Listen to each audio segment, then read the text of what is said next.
What's up, loves, and welcome back to the show. I have a returning guest today. Sahara, welcome back, girlfriend.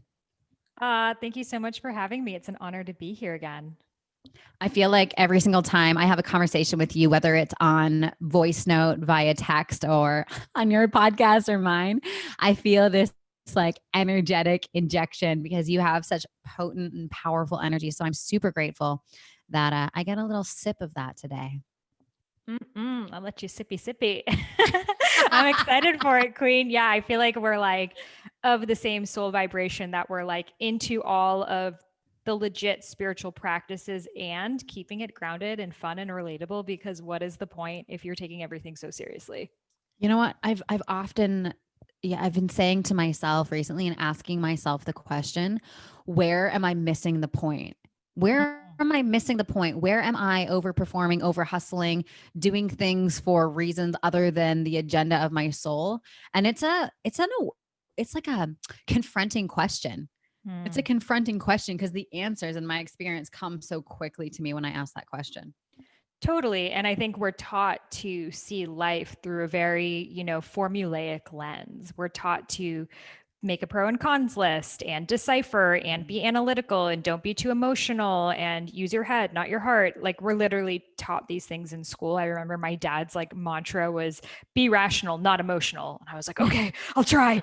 And then we get older and we realize how much that's withholding us from living our purpose, from connecting to our heart, our loved ones, our truth. And then it's this process of unlearning and unraveling and unconditioning. And that's really where the work is. So it's not so much about, to me, I don't see it as like you're going to ascend and like Mm. become and like strive and like reach this goal and get to the top. And if you have enough grit, you'll get there. I see it Mm. more as, the willingness to which you will let go is the degree in which you can become. That for many people, especially as entrepreneurs, is fucking terrifying. So I'm curious to know in your experience, because you run an extremely successful company, how are you able to balance those two things simultaneously? Yeah, I mean, it is for sure, it's a balance, and balance looks different for every single person. So, for myself and knowing myself, I can only do my best when my body is in a clear energetic state. I'm a really body person. So for me, it comes through movement, it comes through exercise, it comes through like sweating every day and feeling like my physical body is open. And from that place of being open, I'm normally what I'm meant to do will just come to me next. And I'm actually sometimes like exercising and then I'll like kind of like write this like email that I was thinking about writing about and like I'll get back to it. And it's this really like weird fluid dance. But I actually find that when I don't create these like really staunch lines and separations of like this is this time and that is that time and like now it's 2 p.m. and I'm going to be creative, when I let it come through me, it's always when it's the easiest, it's the fastest and the best. I love watching your dance videos and your little dance parties that you do on IG Live. It's so Yes. good.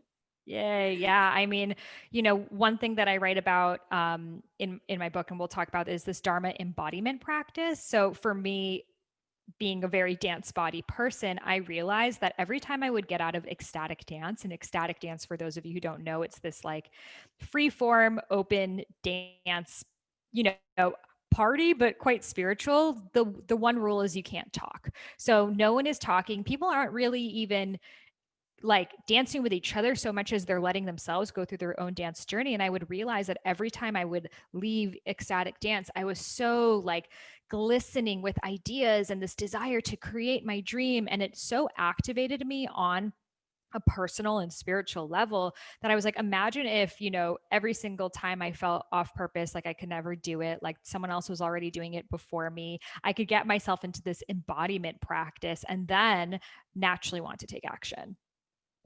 I love that so much.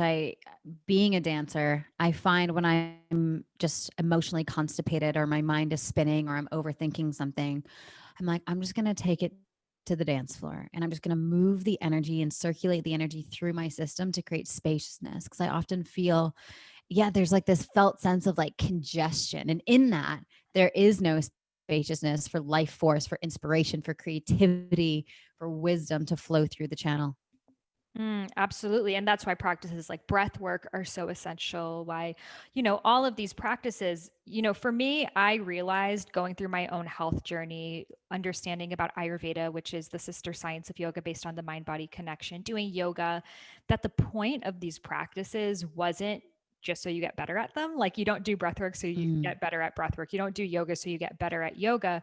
You do it so you can live a life in alignment with your truth. And these are really like truly practices and not the point. And I think that a lot of Ooh. people, when we go on a spiritual journey, we start to learn about all of these things. And then it becomes another list of things I need to get good at, accomplishments I need to make, milestones I need to hit. Again, looking at it from this really linear point of view instead of looking at, the reason why I eat healthy is so I can live a vibrant life. The reason why I do yoga is so I can, expand my consciousness. And it's a really pivotal moment when you make that shift. I have these 5 stages of finding your dharma, finding your purpose, but this is stage 3. And this is when you really realize it's not so much about self improvement, personal development. You actually realize that you're not even a person. You're not even just this thing that needs to be improved, but rather you are the soul, you are the experience that lives within it.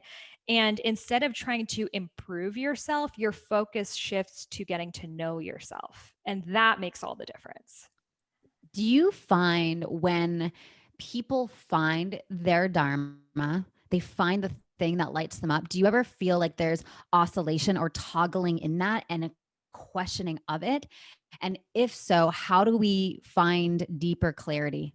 I mean, every single person is going to question their purpose on some path. And whether you have an amazing voice like Justin Bieber and started when you were 3 years old, Mhm. or you are in your 70s and you're still wondering what if, every single person is going to question that. Now, there are 4 types of dharma that I list in my book, Discover Your Dharma. And it's really important to note the 4 differences, because I think in our society we so look at the person who like shoots hoops and they got scouted for basketball and they're a basketball player, or like they won an American Idol, or like this really big obvious gift that they have, and we think if we don't have that type of gift then we must not have a purpose. So it's really important to know these 4 different types. And the first type is, like mentioned, your gift. You were born with an incredible voice. You were born with incredible ability to do improv or whatever else it is. And our society really accolades entertainers, athletes, people who are in front of a camera, people who are on screen, because the most number of people are looking at them. So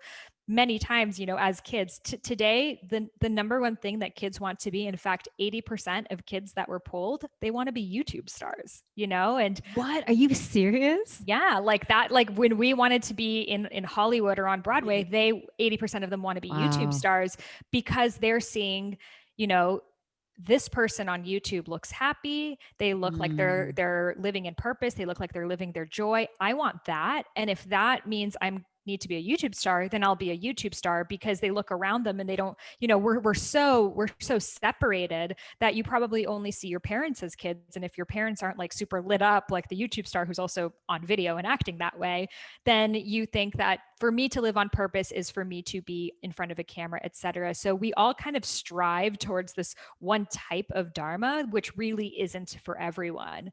So the second type, which we definitely have a lot of people in the spiritual personal development space, motivational speakers, etc., is called the breakdown breakthrough.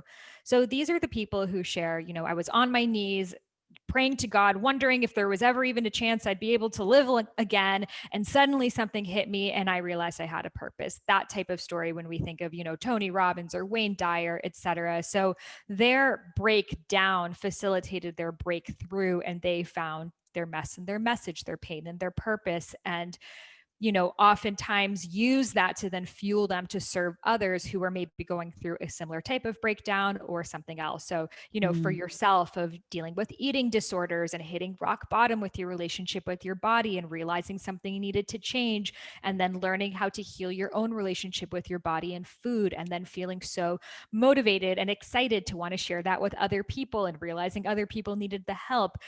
All of that would not have happened had you not had that breakdown. I love some of those stories, it was like, I was on my sister's couch eating Cheerios, wiping my butt with cardboard, and now look at me.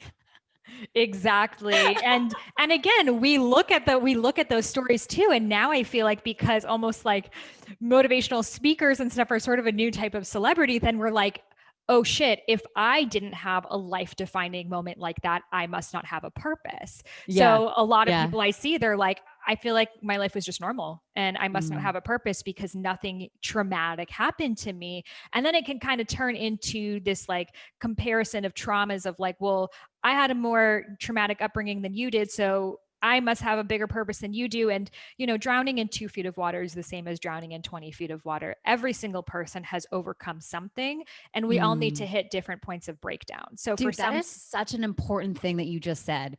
I hear this all the time. Like, well, I'm not special and I don't have a gift because I haven't gone through XYZ or whatever. So I love that you just said that. I have interviewed thousands of people on this concept of understanding your dharma. And I remember speaking with this older woman. She was in her 60s and she's like, I really wish I had a dharma, but I know I don't because I've gone through my basically, in her opinion, most of my life. And nothing really big has happened to me. And then, I started to talk to her more and I'm like, well, what experiences have you had? And she's like, well, I got a divorce, but that was fine. I got through it. And, I was a cop for my entire life, but that was fine, even though I was like the only female cop. And like a lot of us, we really undermine the experiences that we've gone through. She may be looking at someone else who maybe dealt with cancer or something that was really, really traumatic. And then in the comparison, thinking, well, my journey of having a divorce or being the only female cop must not be that big of a deal. But there's still so much medicine and alchemy and lessons in that. And that brings us to the third and the fourth pathways to discovering your Dharma. The third is you had an obstacle and you learned how to overcome it and then help others. So, an example of this is I was reading this book and it was all about understanding social cues and like picking up on facial expressions, et cetera. And I was reading the author's story. Her name was Vanessa Van Edwards, and she was sharing how she kind of had this maybe social anxiety. She couldn't really tell if someone was excited or scared. She just wasn't really able to easily read social cues. So, because she struggled having conversations, getting to know people, she started to make flashcards for herself. Okay, this is what this expression means. This is what that expression means. And then started to create these like prompts for herself. Okay, when you're at a party and you're super nervous, like go to the snack like table and then like talk to the person on the very left corner and like start to create all of these ways for her to deal with her own social anxiety. And after years of doing that, she began to share it with her friends. Eventually, they said, this is so good, put it on a blog. She started blogging, eventually wrote a book, and now has courses for other people with social anxiety to get through it. So that's something that's not like an ultra traumatic event, but it's an obstacle that she overcame and then was able to help others overcome too. Oh, that's good. That's good. I love that. Yeah. And then the fourth one is you were able to help someone else overcome an obstacle and now have made it your mission to help others as well. So, an example of this is, let's say a parent of yours has diabetes, right? And you're really upset that your dad has diabetes, but he keeps eating sugar. So, you start to educate him on how can you eat more healthy? How can you make these swaps? How can you exercise more? And then you start to learn so much more about clean eating and nutrition and heart disease. And maybe it takes you on this whole health path that you wouldn't have gone through otherwise had it not been your father's health issues. So you didn't have to personally go through it, but having someone that you cared about gave you that passion to want to research about it. So a lot of times, your kids needed something and you realize we need a really good plant-based baby formula, or we really need an alternative for, immigrants that come to this country, or whatever it is. So, as an example, a doctor doesn't need to go through every health issue that they're here to cause. Like they don't have to go through So good. hormonal issues to be an endocrinologist. So again, I think we think it needs to be directly us, but for some people in more spiritual terms, your soul actually chose to be in a position to be healthy enough to be able to facilitate healing for others. This is so good. I love that breakdown. What is your advice for people who or your process for people who are feeling lost? Maybe they're working at a corporate job that they hate and they know they're not on path or their purpose or living in their dharma. Do you have a framework or anything that you can share to help people seek that clarity? Yes, yes, so much. So going back to my list, I love my lists, but there are three ways to then transition to your dharma. Cool, let's do it. So the first way is the leap.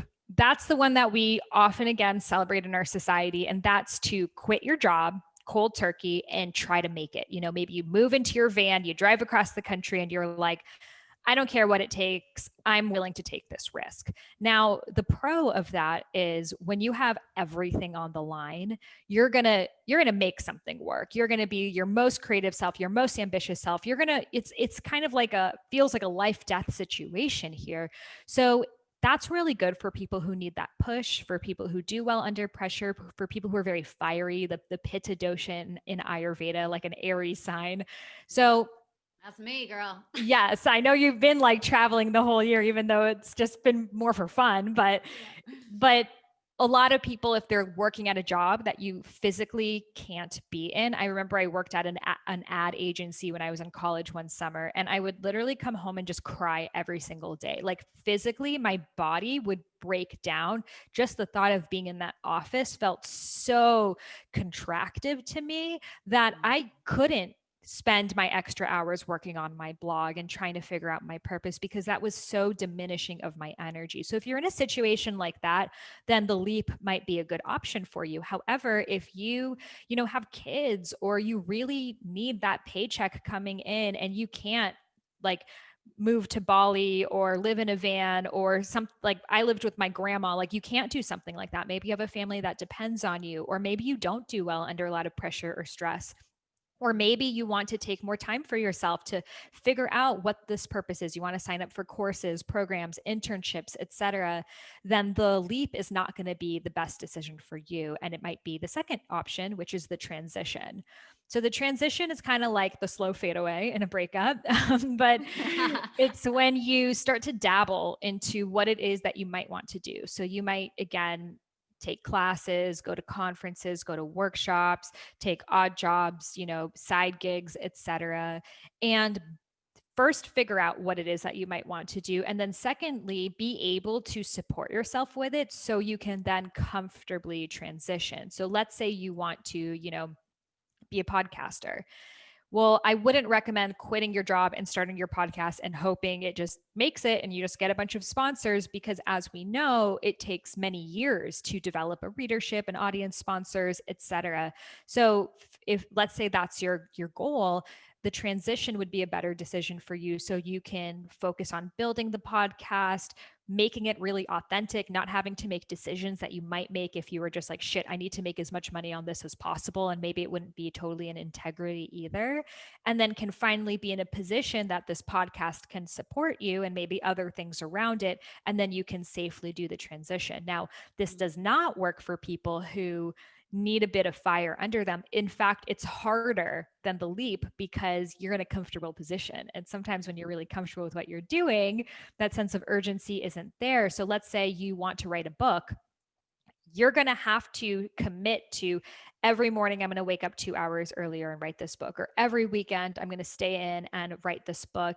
And if your job is really, really all encompassing, or you're just someone who knows you'll procrastinate, then every week might turn into every other week, turn into every month, turn into never. So it does take a level of dedication and drive if you are doing the transition, and I do recommend maybe setting a date for yourself. By April 1st, I want to have, my podcast off the ground, or my book launch, or whatever else it is, to instill that sense of urgency in it as well. I love that.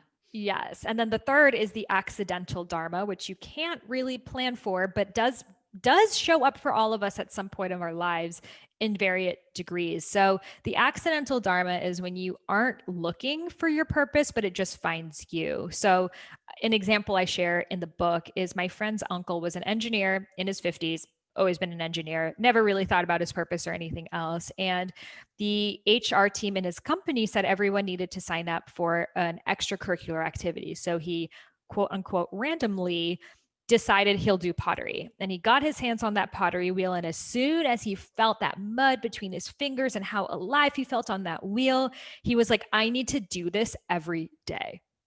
And he started to get on that wheel every single day. And now he's a full-time potter and makes cups and bowls and pitchers and all sorts of things, which is pretty rare in today's time. So he wasn't really on that path of looking for his Dharma, but it found him. Now, this can still show up for every single person, but we might not listen. That same man could have got on the pottery wheel and said, oh, wow, I really love this. Too bad I don't have time for it. And never really considered it. So a lot of us find those things that make us feel really alive. You know, using yourself as an example, you have a super successful Hungry for Happiness certificate program and courses and book and all of these things that you're doing with it. And you tried breath work and you were like, what is this magic? I want to keep doing this more. And you surrendered to the path of Dharma and you let that Dharma move through you and brought it to life. So that in itself was sort of an accidental Dharma that found you and you said yes to it. So those are the three types. And it's good for readers or listeners right now to kind of think about, am I more of the leap type? Am I the transition type? And what are some accidental dharmas that may have already found me that I haven't said yes to? Oh, this is so good. I definitely resonate with the leap one. And then I definitely resonate with the accidental dharma. I'm not much of a transitioner. That one I definitely struggle with. I'm like, let's just go or it'll come to me. So here's my curiosity. Can we have different verticals in our dharma that are okay? Let me try and break this down how it's in my head. So can we have like a professional dharma and then a hobby dharma and it sort of all fits into one cohesive thing? Or when you talk about dharma, are you thinking about like the one thing? Yeah, that's such a great question. It was one of the biggest questions I had on my own path because I'm a very multi-passionate person. Yeah. And I'm someone who gets really excited about different things and loves to genuinely do them. So I was really confused and afraid of taking the wrong path. Like, what if I do this thing and it's not actually what I want to do? And I had all of these different ideas. You know, I want to do an organic skincare line and I want to, you know, start this like cake decorating company. Like for real, I was thinking about doing that. And I also wanted to be a shaman and I also want to, you know, do all these things that were totally different. And I would tell my parents and they're like, you are so confused. You have no idea what you're doing. Like you just need to just become a real estate agent, do something that's solid and going to support you because you have no idea what you want in life. Oh my God, my parents did that too. Yeah. So I was like, you're right. I'm a confused person. I don't know what I want. And that was my story. And I think for so many of us too, especially with social media, we see all of these different options out there and people rocking it. We're like, oh my God, this person's a travel blogger. This person is a CEO of like 7 companies. This person's a stay-at-home mom. They're all so happy. I don't know what to do. So this brings us to the concept of what really is Dharma. So your Dharma is your soul's purpose. It's the big reason why you're here. So I like to think of it as the company's mission statement and like a legit one, not like the Walmart that's like, we're here to support the people, but you know, they aren't really. It's like your legit company mission statement.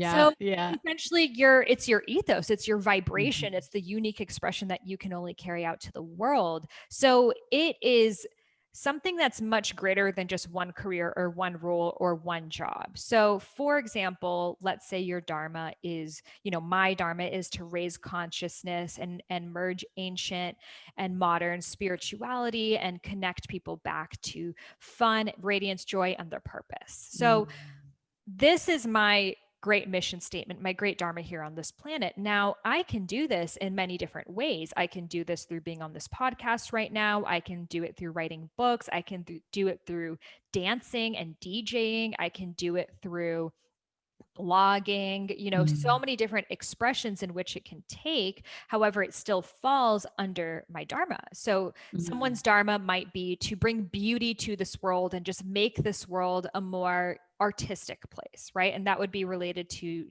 the artist archetype.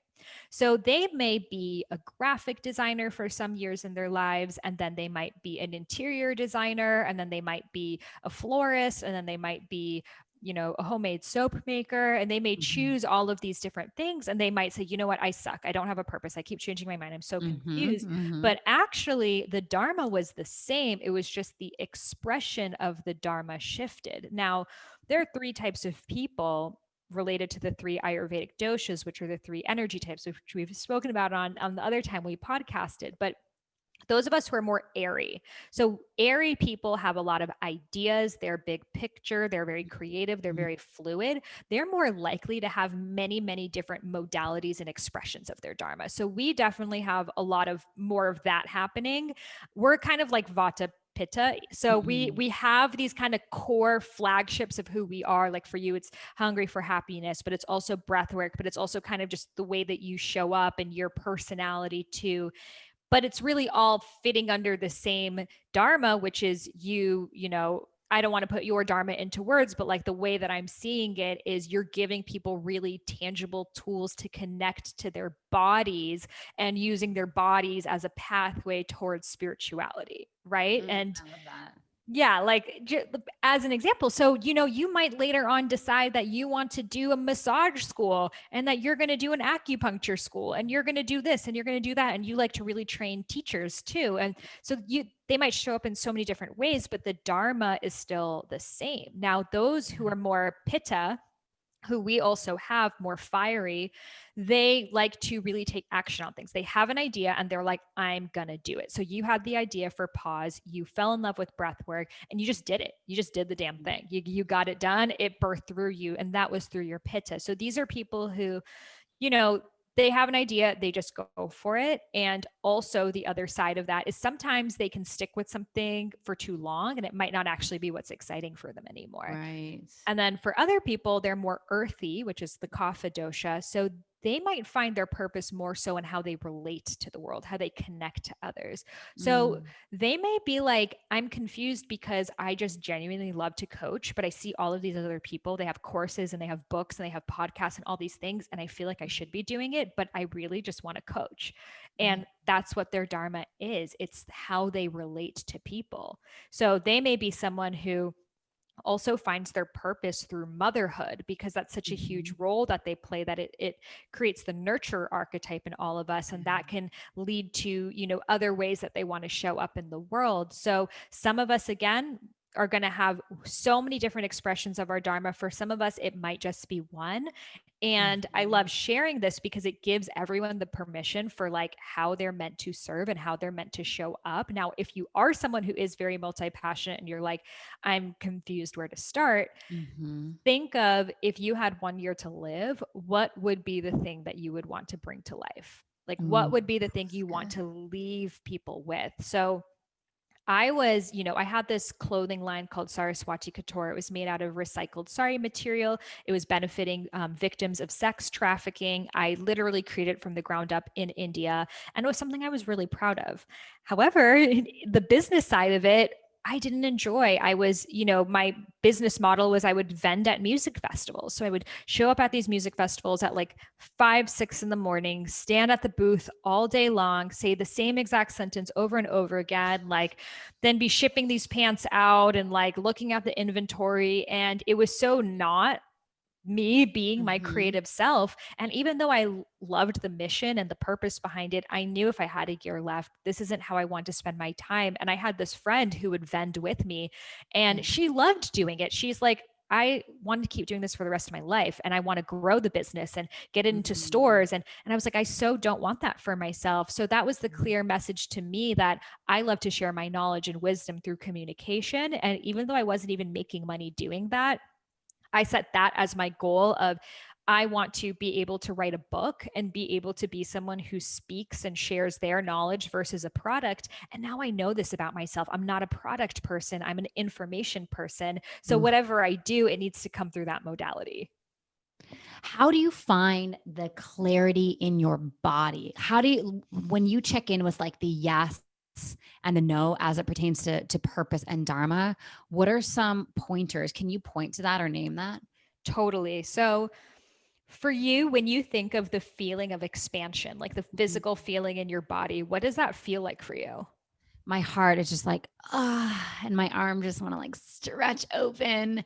And I feel this like wave of lightness and clarity and excitement and just this felt sense of like, I can do anything. Like it's this Mm, undeniable certainty, like, fuck yes, we're doing this now.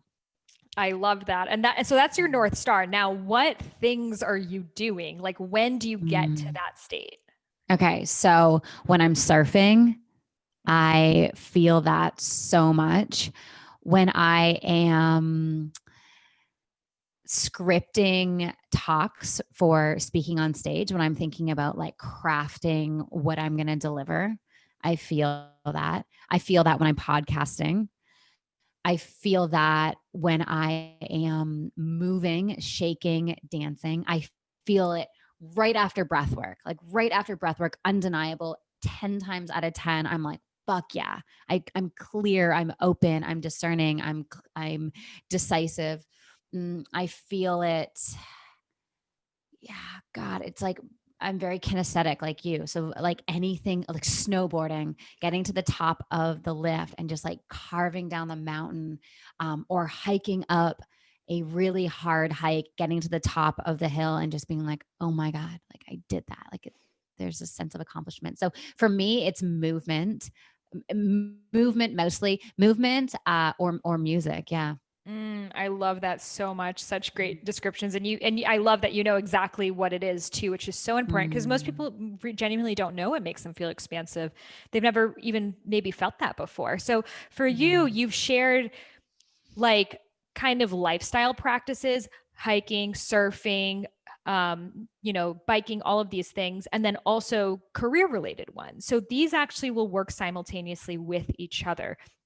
The more you do the hiking and the surfing and these physical practices, the more of that expansive feeling you're going to hold in your body. And that's going to show up in your podcasting, in your speaking, and everything that you do. And the more that you do the podcasting and speaking and everything else, it's going to give you more energy to do more of yeah. these expansive things. So they're sort of like these two strands of DNA, like entwined with each other and really supporting each other. So it's Mm, not about your Dharma is just like, okay, scratch the other things, focus on the things you can monetize. It's like, yeah. no, your Dharma actually also is to surf and to hike and to, Mm, travel and do all of these things because it's giving you that energetic state. And your Dharma isn't just what you do, it's the vibration you carry out to this world.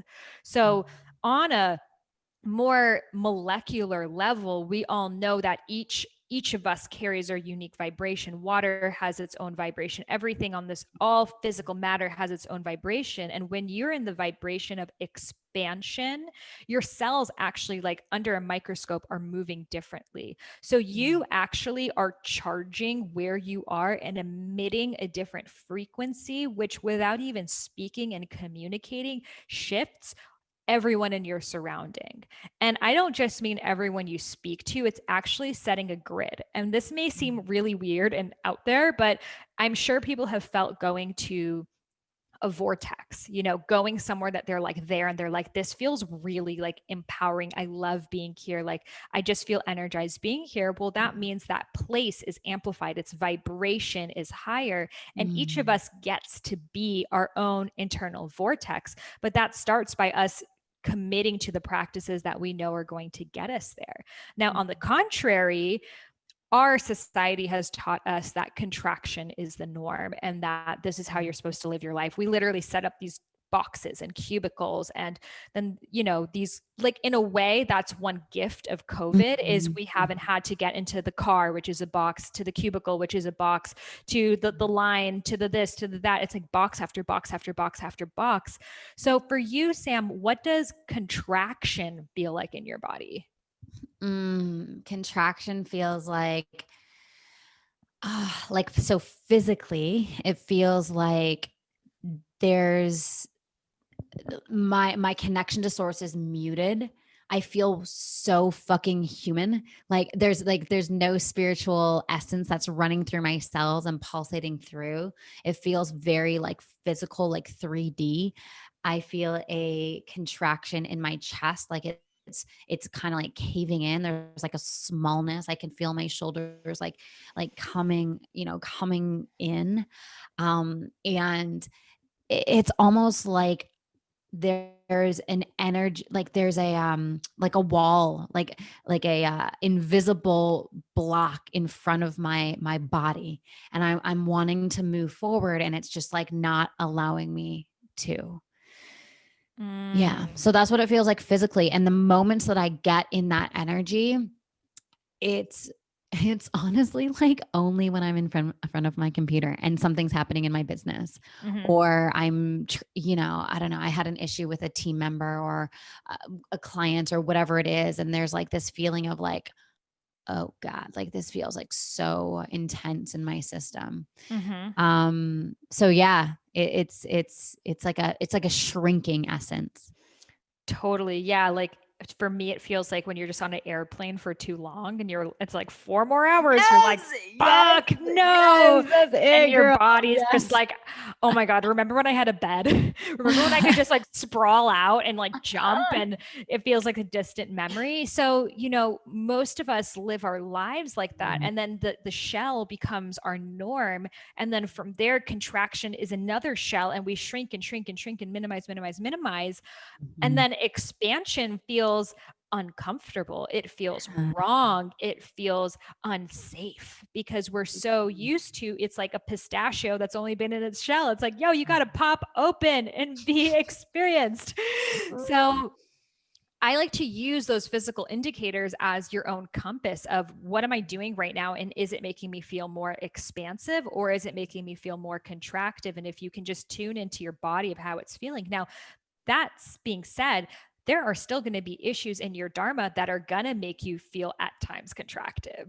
There are Yeah. experiences like handling an issue with a client, a team member. Like we can't completely Mhm. avoid those things either. However, what we can do is try to set up as much support around us as possible, as many frameworks, and also to have other people living in their dharmas as well. Like, for example, I often feel this like sense of like urgency, but like combative, like almost like Mhm. I'm this like warrior with this like sword, and I'm like, go fix the things, put out the Mhm. fires, like this like Mhm. firefighter like Yeah. energy, and it's like adrenaline. So in a way, it's very actionable and moves forward, but Mhm. it's an energy I don't like to be in. Yeah. However, there are some people whose main archetypes are warrior, and they Mhm. feel alive by being in that energy. In fact, if they aren't feeling like they're fighting for a cause and like protecting, they feel weak. They feel purposeless. Mhm. And that's a part of who they are. And warriors have always been in our society too. So it's how can I, for situations like this, maybe have a warrior on my team or lean on one for support. Or for example, let's say customer service is not your thing. You're like, it pains me to need to keep talking to people, checking in on them, dealing with their Yeah. issues. But maybe someone who's a nurturer like can really hold space for people, and people being like frantic on customer service emails is so not a big deal for them. And in fact, they Mhm. like love Mhm. to be that soothing and calming energy that's like, don't worry, we're going to get this figured out. I'm here for you. And that's Mhm. giving them the chance to live in alignment with their dharma and also helping the situation. So I think especially for people listening who are entrepreneurial and wearing many, many different hats, the goal is for you to be spending as much of your time as possible in sharing your gifts. And the further along your path of your dharma you're going to get, you're going to be able to create that support in the infrastructure around you. Now, at the beginning, I get it too. I was like my manager, blogger, this, that, all of the Mhm. roles too. Mhm. But as soon as I, created a little bit of money doing what I was doing, the first thing I would hire for, get support with, was that thing that was totally taking me out of my dharma. And then the Yeah. next was the thing that was like a little bit more and a little bit more. And then you continue to refine until you can Mhm. just be you full time and really not Mhm. have to deal with those situations. And when they do come up too, you have played enough in those different archetypes that it's not so overwhelming or so all encompassing for you that when you get the shitty customer service email or the situation with your team, you've also stepped into those other archetypes that you not might not be as comfortable in. So it's not this Mhm. like hole in your pocket, but it's like, okay, I can step into this and play this game and also know this isn't my role to fully be in. Oh, that's so good. That's so good. That self awareness piece is just so powerful and really permissioning ourselves, giving ourselves full permission to really acknowledge and say no to the things that are taking away our life force and stepping into the things that are giving us life force, you know? And I think in a world of, you know, force and hustle and push through, sometimes we don't really truly allow ourselves to powerfully choose that. Exactly. And the world can really only come into balance once we do. Like, Oh, that's you so good. know, did you ever play The Sims growing up? No, what was that? So The Is that an Sims, American thing? Maybe it's not in maybe it's an Canada. American thing, but it was this computer game. If anyone's listening and played The Sims, like what up, code Rosebud. It's like this code that you get unlimited money. But anyways, it was this very, very nerdy game where you would design your own family. And Mm, that family, you would design each person to have like the exact characteristics that you wanted to make your perfect family. So someone could be really outgoing, someone else could be really organized, someone else could be really flirtatious, whatever it is that you wanted to have in your little house. So in a way, source being universal consciousness, God, whatever name you want to put onto it, designed each of us to be those Sims, like each of us to mm, be those characters with the exact traits that we need for the world to come into balance. So for everything that you hate to do, there's someone that loves to do it and hates to do what mhm. you love to do. So for example, a lot of people think, well, if everyone was living their dharma, like who would be, cleaning the floor? It's like, well, actually, some people really love to clean. Some Yeah. people really love to organize. Or like, who would be like managing a website's backend? Actually, some people really love to do that. Like, we have this idea that everyone wants to do exactly what we're doing when that's not the case. For some people, being on a podcast like this might be the scariest thing in their life, and it might be because they're not meant to do it.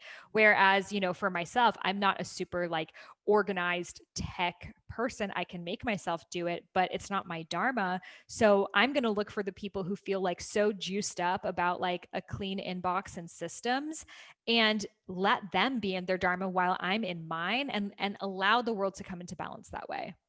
I love that so much, how it's truly about the energetic balance of the world. And Mm-hmm. yeah, I love that. I don't think I've ever heard it spoken about like that before. So thank you for sharing that. That's so good. Totally. Yay. So, girlfriend, where can we get your book? I know we've been indirectly talking about this book all session, but tell us about the book and tell us where we can get it. Yeah, so you can get the book over on my website. I am sahararose.com/dharma. And when you get the book there, submit your receipt and you'll be able to get these extra videos related to the book, such as my Discover Your Dharma meditation, tapping exercise, and so much more. I also have a Dharma archetype quiz. If you're like, oh my gosh, I want to learn my archetype and how it shows up for me. So you can take it over at dharmaarchetypequiz.com, and you can just find everything over on my website, my Instagram at I am Sahara Rose, and let me know what your results are. I'm super excited to see. And yeah, the world can really only come into balance, and especially right now at this time when we are in the moment of the biggest career loss that we have experienced in our modern history. The opportunity here is to really take that as redirection to ask Mhm. ourselves who we are and how we want to show up in the world and live a life that's further in alignment from this. So, thank you for having me. Thank you so much for coming on. It's always such a joy, and I appreciate your wisdom and your passion. And I just feel like you give people so much permission for them to explore a deeper depths within themselves. So thank you so much. I'm so honored to do so. Thank you. And to everyone listening, go ahead and let us know on Instagram what was your favorite part of this conversation. We would love to meet you over there at I am Sahara Rose and at Samantha Skelly. Have a beautiful day, and we'll catch you next week. Bye for now.